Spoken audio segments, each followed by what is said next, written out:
रातों को उठिए, रातों को फिल्में देखने की बजाय, रातों को फेसबुक पे लगाने की बजाय रात के आखिरी हिस्से में रोइए। हजरत मखदूम अशरफ जहांगीर सिमनानी हमारे मुर्शिद फरमाते हैं, रात के आखिरी हिस्से में जागने पर मुझे जो रूहानी तरक्की नसीब हुई है, किसी नफिल इबादत से वो तरक्की नसीब नहीं हुई है। रात के 3-3 बजे तक फिल्में देखकर आखिरी पहर में सोने वालों, अल्लाह के रसूल सल्लल्लाहु अलैहि वसल्लम इरशाद फरमाते हैं, जो अल्लाह के लिए अल्लाह की मोहब्बत में रोते हैं। इमामुल मुतकल्लिमीन अल्लामा नकी अली खान रहमतुल्लाह अलैह अपनी किताब तफसीर अलम नशरा में लिखते हैं कि अल्लाह रसूल की मोहब्बत में रोना, इससे बड़ी इबादत कोई नहीं, इससे बड़ा वजीफा कोई नहीं। अल्लाह अकबर।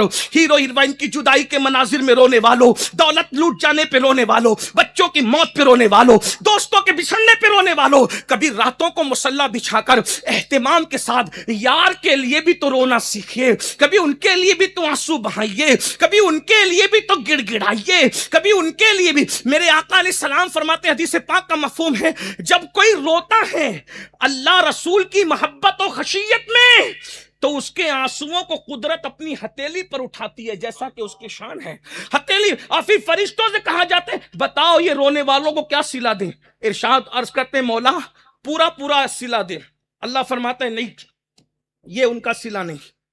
तो कहा कि हर नेकी पर 70 दर्जा दिया जाए। कहा ये नहीं, उनका सिला नहीं। तो कहा फिर, कहा उनकी इबादत कबूल कर ले। कहा ये उनका सिला नहीं है। तो फिर कहा तू ही बता, तू क्या देगा। तो अल्लाह फरमाता है, मेरे फरिश्तों जो मेरी मोहब्बत में और मेरे हबीब के इश्क में रो रहे हैं, उनका सिला यह है कि जन्नत में मैं तजल्ली करूंगा और उनको अपना दीदार कराऊंगा। वो मुझे देखते रहेंगे, मैं उनको देखता रहूंगा, और यह सिलसिला कभी खत्म नहीं होगा। किसके लिए रो रहे हो? हुजूर ताजुश शरिया ने कहा था, कहते हैं कि रो चुका यूं तो मैं औरों के लिए खूब, मगर यूं रो चुका यूं तो मैं औरों के लिए खूब, मगर अपनी उल्फत में रुलाओ तो बहुत अच्छा हो।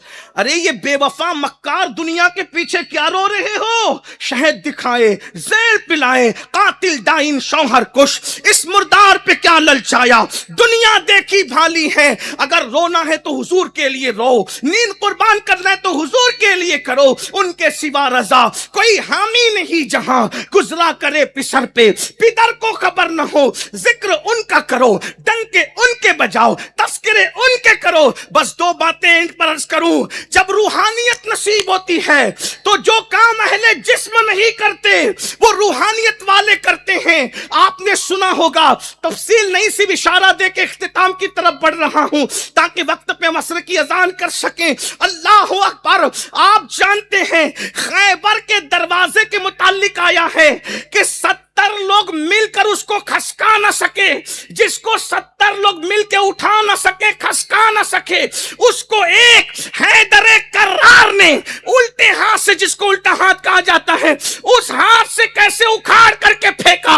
आज भी दुनिया इस पर वक्त कर रही है। कभी दीवार हिलती है, कभी दर कांप जाता है। अली का नाम सुनकर अब भी खैबर कांप जाता है। अपने सीधे हाथ से नहीं, मौला हैदर कर्रार ने उल्टे हाथ से बाबे खैबर को उखाड़ कर फेंका था। वजह यह है कि उल्टी तरफ दिल होता है। ये काम अली ने बाजू की कुव्वत से नहीं बल्कि रूहानियत की कुव्वत से किया था।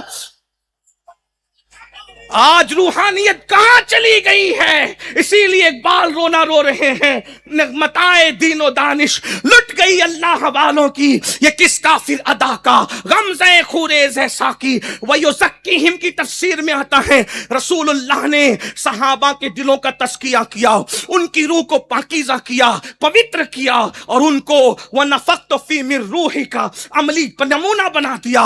और उसमें जमात सहाबा में सबसे पावरफुल रूहानी ताकत वाला इंसान कौन है? सहाबा की जमात में सबसे पावरफुल ताकत और रूहानियत रखने वाला कौन है? अल्लाह अकबर। जिसको रूहानियत में सबसे पहला नंबर मिला, جس کو سب سے زیادہ روحانی طاقت صحابہ کی جماعت میں ملی وہ کوئی اور نہیں ہے، وہ افضل البشر بعد الانبیاء بالتحقیق، اصدق الصادقین، سید المتقین، چشم و گوش وزارت رسول سیدنا ابو بکر صدیق کی ذات ہے۔ اللہ کے رسول نے ان کو وہ روحانی طاقت عطا کی تھی، اور یہ روحانی طاقت کہاں سے ملی؟ کیا روحانیت تھی کہ اگر صدیق اکبر گدڑی پہن لیں تو آسمان کے ملائکہ بھی گدڑی پہن کر آتے ہیں۔ ذرا غور کریں، ہر آدمی اس کی نقل کرتا ہے جس سے وہ عشق کرتا ہے۔ یہ سمجھانے کے لیے کہہ رہا ہوں، ملانے کے لیے نہیں۔ آخر جبریل کو صدیق کی گدڑی کیا پسند آ گئی؟ اس لیے کہ یار کی محبت میں جو پہنا جائے اس کا رنگ ہی الگ ہوتا۔ صدیق نے اپنی مرضی سے نہیں، اور صدیق کا عشق کیا تھا؟ ہائے ہائے، عشق صدیق کیا تھا؟ یہی تو بات ہے، عشق صدیق یہ تھا۔ اللہ کے رسول فرماتے ہیں پوری امت کا ایمان ایک پلڑے میں رکھا جائے اور ابو بکر کا ایمان ایک پلڑے میں رکھا جائے تو سب کے ایمان پر ابو بکر صدیق کا ایمان وزنی ہو جائے گا۔